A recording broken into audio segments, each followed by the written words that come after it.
Hi, I'm Sarah from The Upcoming. A real pleasure to speak to you today. How are you all doing? Hi, nice to see you. Hi, Sarah. So nice to see you. Nice to see you. I'm absolutely addicted to this show. I didn't have a chance to watch the whole of this next season, so I'm dying to see the rest of it. But maybe you could just set the scene for us a bit. What can audiences expect coming into the second season of The Buccaneers? Well, the second season starts where the first season ended. So for people who've seen the first season, we left Nan going down the aisle and saying I do and becoming the Duchess of Tintagel and marrying Theo, having waved goodbye to Guy and Ginny in a carriage. So the second season starts in exactly that moment, and we see where they all go. We see how Nan becomes a duchess, how she copes with that. We see where Ginny and Guy end up. We kind of go back and visit all of the characters, and it's a little bit about them kind of growing up. Actually, in the first season we saw them arriving in England and becoming and sort of being wide-eyed and kind of excited and younger, and now most of them are married, a couple of them have got babies, they're kind of settling into themselves a bit, and they're living in sort of slightly different parts of the country or parts of the world in some cases. So we're excited for everybody to see where they go next. And I think one of the things I love about this show as sort of a lifelong period drama aficionado, that it very much delivers on all those elements that I love. But it's really like injected with something quite fresh and contemporary, whether that's sort of the bold, costume and music choices, or, the raunchy, intimate scenes. So what did you kind of want to achieve with this show, which is kind of a fresh twist on something we've seen before? Oh, it's definitely true that in series 2, I think everybody has a glow up. The costumes are brighter, the hair and makeup's bigger and glossier, and we're really exploring what happens, as Katherine says, when these young girls become women, and what happens after they say I do.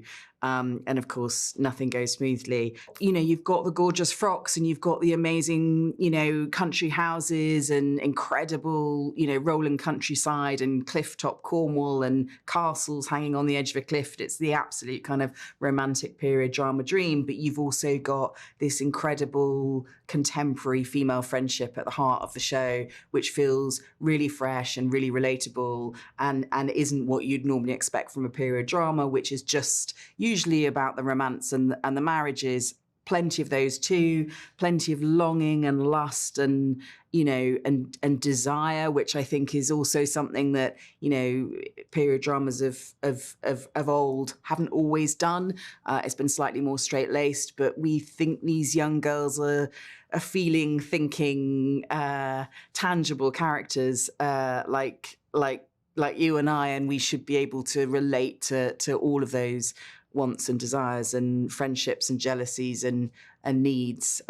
So we hope they kind of lift off the page and feel like modern young women despite the period frocks. What an incredible cast, across the board, but, particularly Kristine and taking on this role of Nan. And we sort of see her, I guess, go from this rebellious outsider to, this duchess. So she's more at the heart of things, more at the heart of aristocracy. So how did you work with her in particular and seeing her journey in the second season?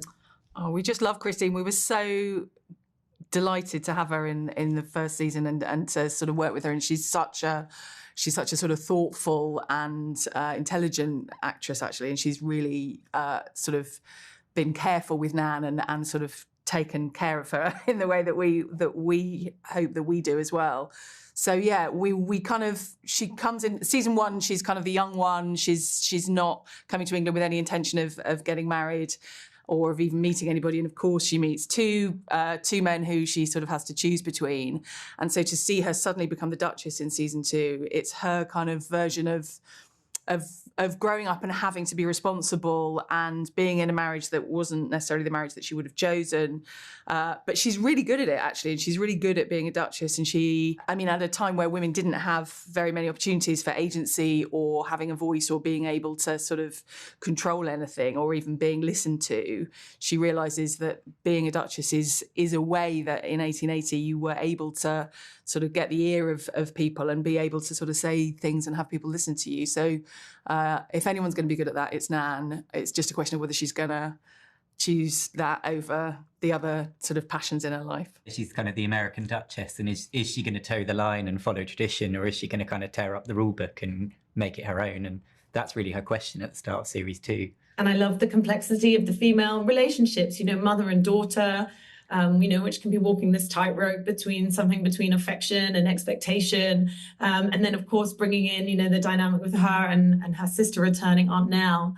So what was it also like working with, Christina and Leighton on that relationship? Well, it was amazing. And again, we were so delighted to get Leighton. It kind of felt a bit of a dream come true when she said that she was going to come and do it with us. And she was so lovely. And she is such a sort of lovely person, but also such a sort of, everybody was so excited to have her on set. And it was such a treat that she turned out to be so nice as well. But yeah, the relationships, the sister relationships and the mother relationships in the show, particularly the kind of maternal relationships, are so key to it.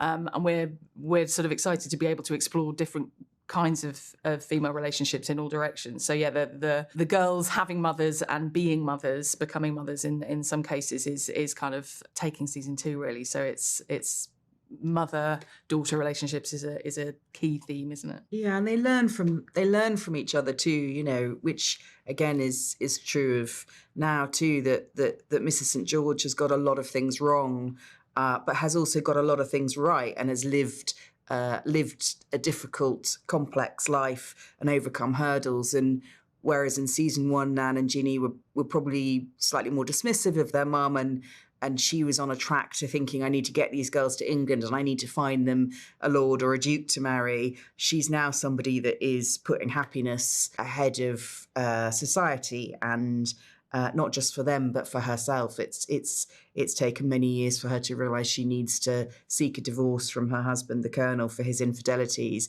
which was a huge, huge thing to happen at the time. And it's kind of the strength of her girls and watching them grow up that has given her the courage to make that really bold move. 100%. Thank you so much for sharing all that with me. Huge congrats on this second season. I can't wait for everyone else to see it. Thanks so much. Thank you so much.